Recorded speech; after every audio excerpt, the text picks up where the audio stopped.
جمعیت علماء اسلام کے امیر مولانا فضل الرحمان میڈیا کو بریفنگ دے رہے ہیں۔ میں نے سوچا کہ آج پشاور کے پریس کے ذریعے سے بھی اپنی آواز قوم کو پہنچا سکوں۔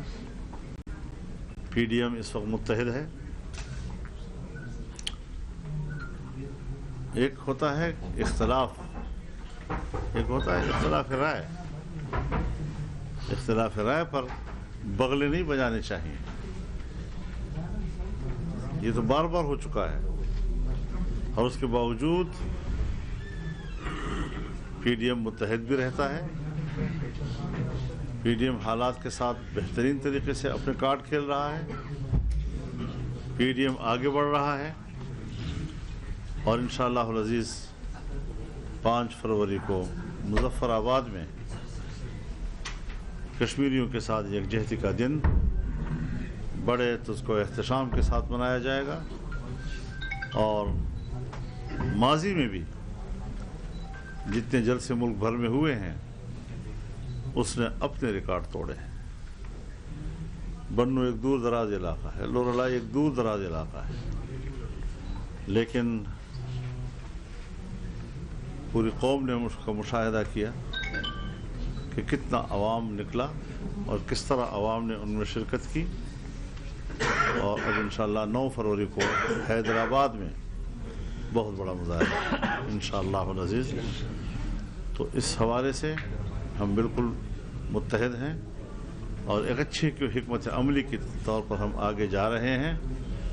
حکمران جیسے بیوقوف تھے اسی طرح اپنے آپ کو بیوقوف بناتے چلے جائیں گے، اور وہ اپنے طور پر خوش ہوتے چلے جائیں گے کہ ہم شاید بڑے عقلمندی کا مظاہرہ کر رہے ہیں۔ حالانکہ حماقتوں کے دریا میں ڈوبے ہوئے یہ حکمران اپنے مستقبل سے بے پرواہ ہیں۔ انشاءاللہ اس کا مستقبل تاریک ہے، اور پاکستان کے عوام کی جدوجہد اور ان کے احساسات سے اس ملک کے مستقبل کو روشن بنایا جائے گا۔ بہت شکریہ۔ مولانا صاحب، اپنی پارٹی کی مولانا شیرانی صاحب اور دوسرے لوگ ہیں وہ جس طرح پریس کانفرنسیں کر رہے ہیں، اور ایسے وقت پر مولانا شیرانی صاحب، کیونکہ یہ اختلافات جو تھے یہ تو یہاں مرکز میں جب انتخابات ہوئی تھی اسی وقت سے یہ لوگ ان کے چلے گئے اور کہہ رہے تھے کہ یہ ہوا ہے، لیکن پھر اتنے سال بعد اور ایسے وقت پر ان کا نکلنا اس کو کس وجہ سے دے؟ میرے خیال میں آپ کے سوال سے جواب آ گیا ہے، اور میں اس لیے تبصرہ نہیں کرتا کہ موج ہے دریا میں اور بیرون دریا کچھ نہیں۔ اب وہ چونکہ جماعت کا حصہ نہیں رہے ہیں، لہٰذا ان کی کسی بات کا نوٹس دینا میرے خیال میں یہ میرے شاعر نشان بھی نہیں ہے۔ مولانا صاحب یہ بتائیں کہ پی ڈی ایم میں شامل جماعتیں بتدریج سینٹ کے انتخابات کی جانب بڑھ رہی ہیں، اس حوالے سے میں آپ کو واضح طور پر کہہ دوں کہ ابتدا میں آپ کی جماعت کچھ سوچ بچار ابتدا میں ایک سوچ تھی، اور ایک سیاسی سوچ تھی کہ اگر استعفے آ جاتے ہیں اور سندھ اسمبلی ٹوٹ جاتی ہے تو پھر انتخابی حلقہ ختم ہو جاتا ہے اور سینٹ کے الیکشن نہیں ہو سکیں گے۔ لیکن جب بعد میں پاکستان پیپلز پارٹی سے وابستہ، مسلم لیگ نون سے وابستہ، جمعیت علماء اسلام سے وابستہ اور دوسری پارٹیوں سے وابستہ آئینی ماہرین نے اس پر رائے دی ہمیں، اور متفقہ رائے دی کہ ایک اسمبلی کی تحلیل سے الیکٹورل کالج جو ہے وہ تحلیل نہیں ہوا کرتا، الیکشن پھر بھی ہوں گے تو پھر ہمیں فوری طور پر اپنی اسٹریٹجی تبدیل کرنی پڑی۔ تو اس حوالے سے جو ضمنی الیکشن تھے اس میں بھی حصہ لینا کا فیصلہ کیا، اور سینٹ کے الیکشن میں بھی حصہ لینے کا فیصلہ کیا ہے۔ اگر ہم ایسا نہ کریں تو پھر تو ان اہلوں سے کل سینٹ بھی بھر جائے گا جی۔ تو اب انشاءاللہ العزیز ساری پارٹیاں اس کے لیے سنجیدہ ہیں کہ وہ سینٹ کے الیکشن میں حصہ لیں، اور سینٹ کو کم از کم نقصان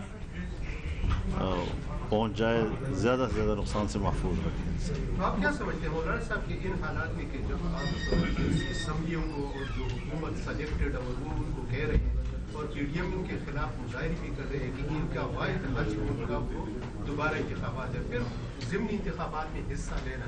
ضمنی انتخابات میں تو آج نہیں ہیں، جب سے میرا خیال میں 2-2.5 سال گزرے ہیں ہر ضمنی الیکشن میں حصہ لیا گیا ہے، کیونکہ ہم نے نہ ووٹر لسٹ پر اعتراض کیا ہے، نہ ہم نے عوام پر کوئی اعتراض کیا ہے. عوام کی رائے جو ہے وہ ہر الیکشن میں صحیح طور پر سامنے آئی ہے، لیکن عام انتخابات میں جو رائے قوم کی تبدیل کی گئی ہے اس پر احتجاج ہم کر رہے ہیں.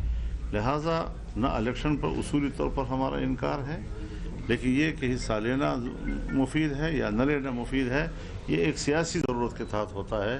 اصولی طور پر ہمیں 25 جولائی 2018 کے الیکشن پر اعتراض ہے، اس کے نتائج پہ اعتراض ہے کہ نتائج بالکل تبدیل کر دیے گئے ہیں، اقلیت کو اکثریت میں تبدیل کیا گیا ہے، اور جس کو حق حکمرانی حاصل نہیں تھا اسی کو حق حکمرانی کیوں دیا گیا ہے.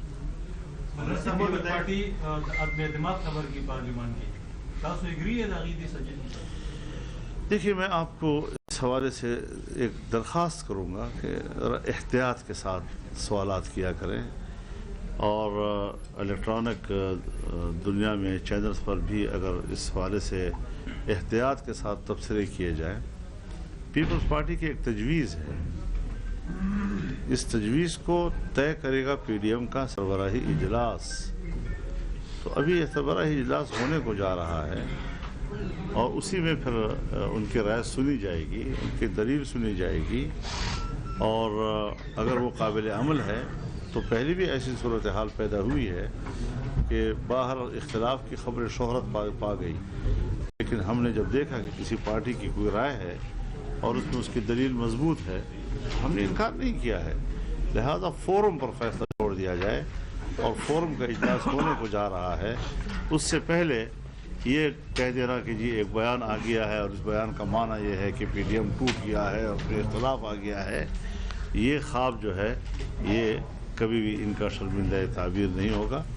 ہم بڑے اعتماد کے ساتھ ایک دوسرے سے وابستہ ہیں، اور انشاءاللہ العزیز اعتماد کے ساتھ ہی ہم آگے بڑھیں گے. یہ بتائیں کہ جو حاضر پریزیڈنٹ جو بائیڈن ان کے پاکستان کے ساتھ کیسے تعلقات ہونے چاہیے اس صورتحال میں پاکستان؟ دیکھیے، جو خارجہ پالیسی ہے اسے اس وقت کی حکومت کمانڈ کرتی ہے.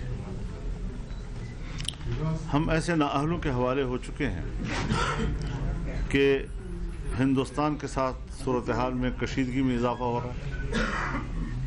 افغانستان اس وقت انڈیا کے کیمپ میں بیٹھا ہوا ہے، ایران اس وقت انڈیا کے کیمپ میں بیٹھا ہوا ہے.